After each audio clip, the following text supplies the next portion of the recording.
Sabrina, boys, summertime love. Isn't summertime the best time in the world? Yes. Especially in America, right? They all do summer break down in Florida. Oh, yeah. All right, the morning drive with Flying Dutchman and Carrie, Chong on a Friday. And today we're really happy and pleased to have with us Shuh Lan. She's the co-founder of KADA. Hello there. Hi, good morning. How are you? Good morning. Well, very good. Thank you so much for joining us, Shuh Lan. Yes. So, KADA, in a building that's what, over 100 years old. We'll get to the lift in a while. What inspired the vision behind KADA?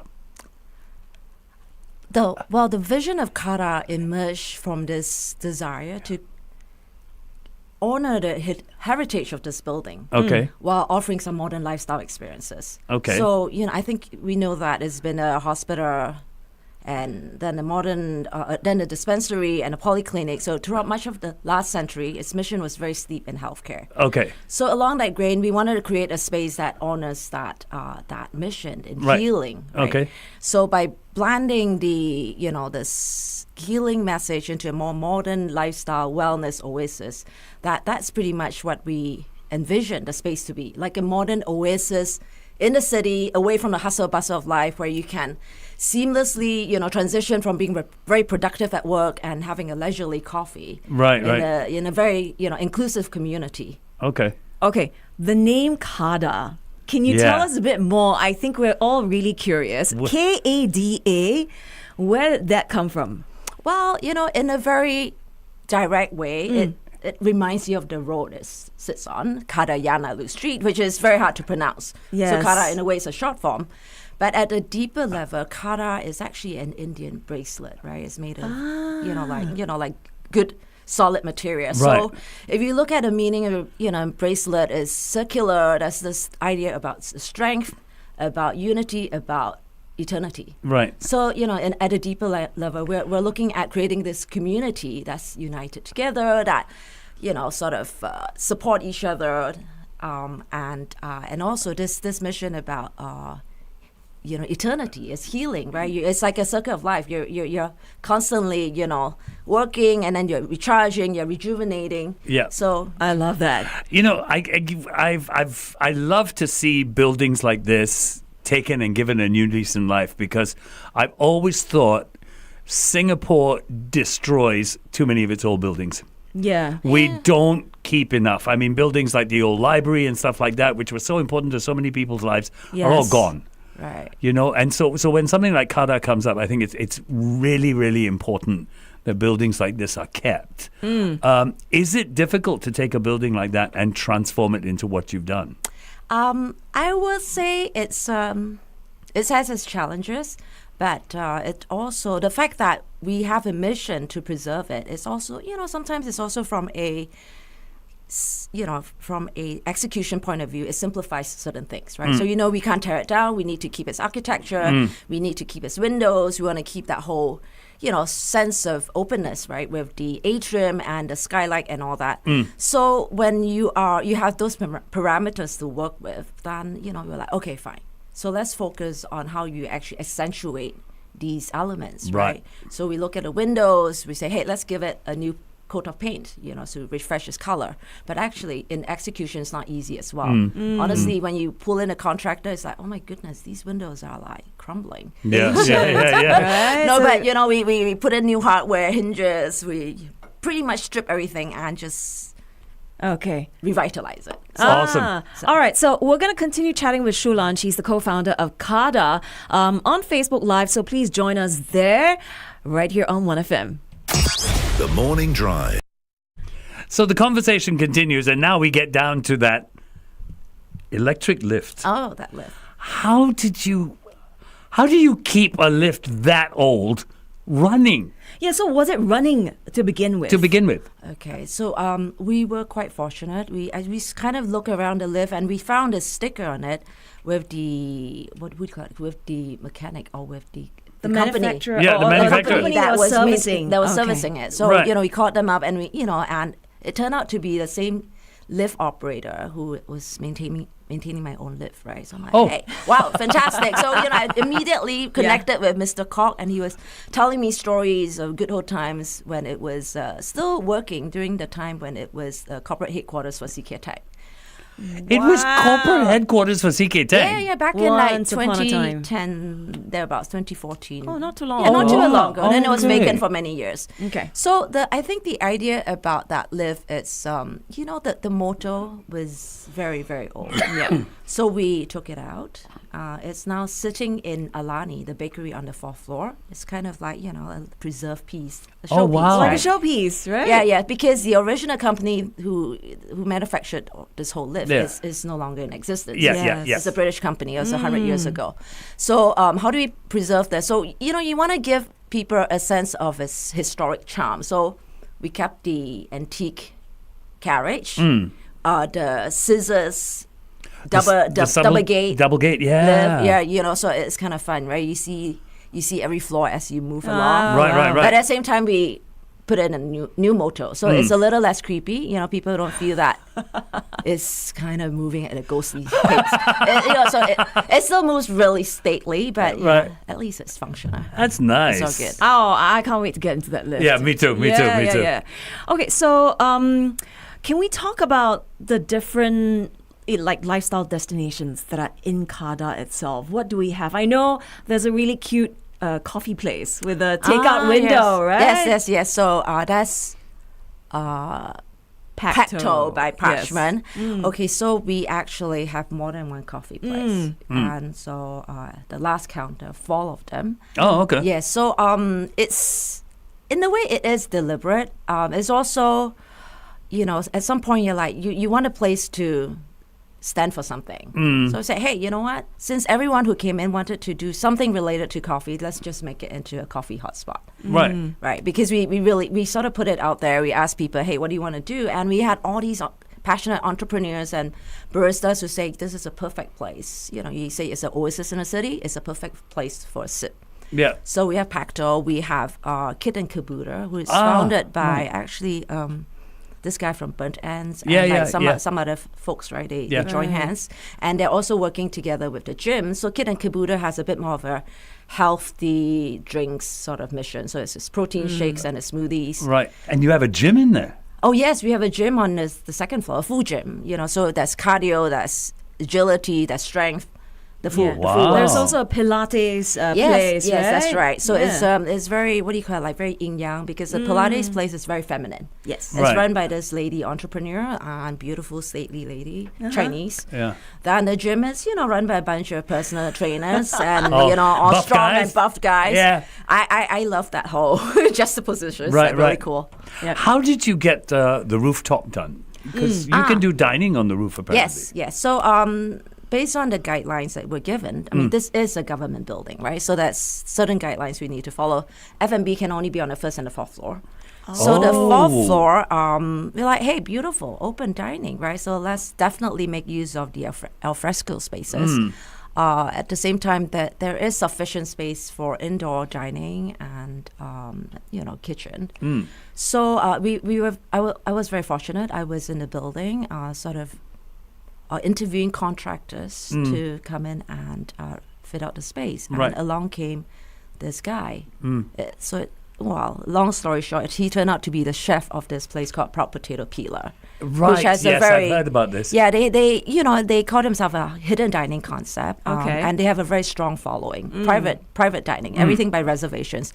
So it's amazing. Mediterranean cuisine, everything is sort of very omakase, created based on the ingredients of the day. Right. And very talented chef. So that whole roof is really co-created with a Proud Potato Peeler. And so right now it has private dining by reservations only. It has a bakery. And we're also working on something called Proud Potato Potions. Which is? Which is, like a little drinks A corner. bar Oh, nice. with drinks made out of potatoes. We are very familiar with that. Yeah. Well, it's not really open yet, but, come visit. I'll send you a note. Oh, please send us an invite. We'd love Very to go. nice, yes. Okay. How do you, it's tough, right? Combining like elements old and new and all that. So bring in these entrepreneurs who are just starting out very get-go, and in a space that is so traditional. It must be kind of, hard to maintain that balance, I think. I think that's the beauty of this whole space, right? So if we had stripped it, then it looks like any other mall. Yeah. So that whole historic charm is important. And we're fortunate that the entrepreneurs all lean into it. Yeah. Right? I mean, of course, some of them have like, oh, can I take down this wall and that wall? I'm like, no. So at the end of the day, we work with what we had. And in a way, it also becomes a lot more focused, right? So we don't have to take down, old walls. We lean into this, sort of very uneven textures, very simple sort of setting. But of course, working with these young entrepreneurs, actually majority of them are like, I don't know, in their 20s, 30s. They're very innovative, very creative. Very energetic. So, exactly. So they, they brought their vision into space and we, it's great. I think it's a co-created space. And I think where you're situated too is really interesting because you're not far from business establishments. Right. It would be a very interesting casual business meeting venue. Yeah, absolutely. Yeah. Absolutely. There is a co-working space there as well. No, right? as well. Is there? Well, we have a lounge that's supposed to serve the co-living community. I see. On the third floor, but we also have an arrangement with Habit, which is the operator, to sort of use that for occasional talks, or or also for people to just chill out there and get their work done, right? And not just the residents, but the community, the people You've got there. so much happening I know, there. You've got we beverage, packed you've it got in. food, you've got health, you've got co-living, you've got private dining. Yeah, so It's really exciting. We were a bit greedy, but I think it actually works, right? Because all the businesses kind of work with each other. So imagine if you have a service apartment without facilities, it's not that interesting. So Habit can use the gym. So immediately, it's now like a hotel with a gym, with a spa, with ice bath, with that is so true. Dining plan, right? Yeah, we could even do that. So Yeah. so it works really well. That is so interesting. Okay, what are your aspirations? I mean, moving forward, is there more space to let? Like, can people who are listening to this, like, hey, I want to set up shop in KADA. Can we do that? So would you like to take up Unit 0101? You can have a little radio station there. Wow! Hey. Reporting from downtown. There you go. Yes, that would be awesome. Definitely come visit. I'll show you the space. It was used as a storage during the construction period. So right now it's open to anyone's imagination. Oh, beautiful. You've done this once now. You've got the experience of doing it. Do you see yourselves doing it again? Oh, I'll love to. It was harrowing. I mean, there were times when we, the whole project team were at each other's throats. I mean, the architect, ourselves, the contractor. But I think it's a very productive, creative tension. It'll be fun. Any other tips of other buildings to sort of poke my nose into?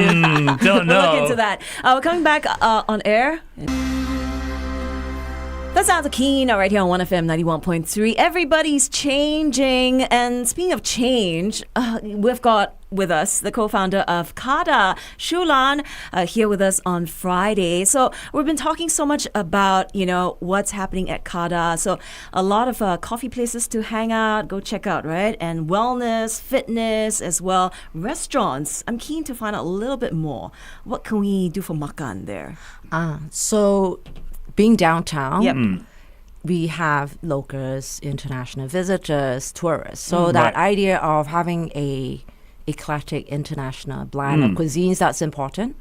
So on the first floor, we have Chinese dim sum, we have Japanese yakitori, hello. We have Indonesian, authentic Indonesian ayam penyet chicken kind of thing. Nice. We have Mexican lavi tacos, and they are now calling it a lavi tapas bar. It's Lovey's tacos place. Lavi's Yeah.